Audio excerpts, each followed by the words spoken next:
험난한 세상 속에서 하나님의 뜻을 구하는 5가지 기도법.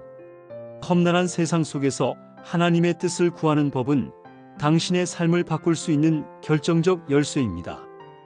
당신은 지금 이 순간에도 삶의 방향을 잃고 불확실한 혼란 속에서 고민하고 있지는 않으신가요? 하나님은 당신이 그분의 뜻과 계획을 깨닫기를 원하시며 이를 위해 분명한 방법으로 우리에게 다가오십니다. 첫 번째로 기억해야 할 것은 기도는 단순히 원하는 것을 구하는 행위가 아니라 하나님과 깊은 대화를 나누는 시간이라는 것입니다. 그래서 예수님께서 마태복음 6장 9절에서 너희는 이렇게 기도하라 하시며 주기도문을 가르쳐 주셨던 것이죠. 기도의 시작은 언제나 겸손입니다. 하나님의 위대하심을 인정하며 그분의 뜻을 찾는 자세로 나아가 보십시오. 두 번째로 당신의 기도가 응답받기를 원한다면 기도 중에 하나님의 음성을 경청하는 시간을 가지십시오. 기도는 일방적인 대화가 아니라 교감입니다. 때로는 성경 속 말씀, 마음속의 평안, 혹은 예기치 못한 상황을 통해 하나님께서는 당신에게 말씀하시는데 당신이 그렇게 침묵 속에서 마음을 열지 않는다면 그 기회를 놓칠 수 있습니다.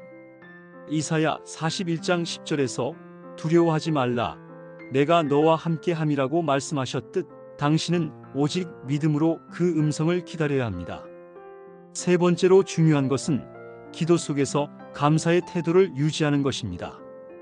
빌립보서 4장 6절에서도 모든 일에 기도와 간구로 너희 구할 것을 감사함으로 하나님께 아뢰라고 했습니다. 감사는 기도의 문을 여는 열쇠와도 같습니다.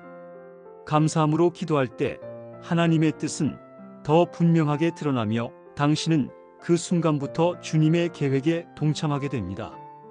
다음으로 하나님의 뜻을 위한 기도는 명확한 목적성을 가져야 합니다.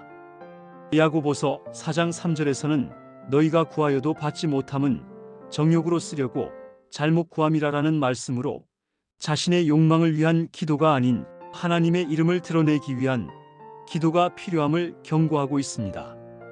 기도 전에 스스로에게 물어보십시오. 이 기도가 하나님 나라를 위한 것인가 아니면 나의 욕구를 채우기 위한 것인가? 마지막으로 가장 중요한 것은 기도를 행동으로 옮기는 것입니다. 하나님께서 당신의 마음을 통해 주신 영감을 가만히 묻어두지 마십시오. 아브라함이 믿음으로 이삭을 바쳤던 것처럼 기도를 통해 받은 하나님의 뜻을 삶으로 증명하십시오. 오늘 이 5가지 기도법을 통해 당신은 험난한 세상 속에서도 하나님의 뜻을 분명히 발견할 수 있을 것입니다. 중요한 것은 시도하고 순종하며 행동하는 것, 그리고 그 과정을 통해 당신의 믿음을 성장시키는 것입니다. 주님, 험난한 세상 속에서도 주님의 뜻을 구하며 살아가기를 소망하는 저를 받아 주시옵소서. 너희는 이렇게 기도하라고 가르쳐 주신 말씀처럼 저의 기도가 하나님을 향한 경외와 겸손으로 온전히 드려지기를 간구합니다. 두려워하지 말라, 내가 너와 함께 함이라는 약속을 붙들며 저의 삶 속에서 불안과 두려움을 내려놓고 오직 주님의 음성에 귀를 기울이는 자가 되게 하여 주옵소서. 주님, 저의 삶 속에서 베풀어 주신 많은 은혜를 기억하며 감사함으로 나아갑니다. 모든 일에 기도와 간구로 너희 구할 것을 감사함으로 하나님께 아뢰라는 말씀처럼 저의 모든 기도를 주님께 감사와 함께 올려드립니다. 그리고 너희가 구하여도 받지 못함은 정욕으로 쓰려고 잘못 구함이라 하셨던 말씀을 마음에 새기며 저의 기도가 저의 욕망이나 이기적인 소망이 아니라 오직 주님의 뜻과 영광을 위한 기도로 드려지기를 간구합니다.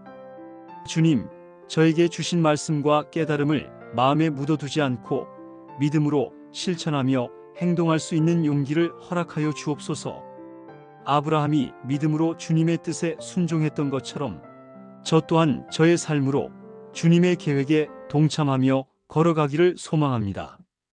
주님께서 보여주시는 길을 믿고 따르며 모든 삶의 순간이 주님의 뜻을 나타내는 시간이 되게 하여 주옵소서. 이 모든 간구를 우리 주 예수 그리스도의 이름으로 기도드립니다. 아멘.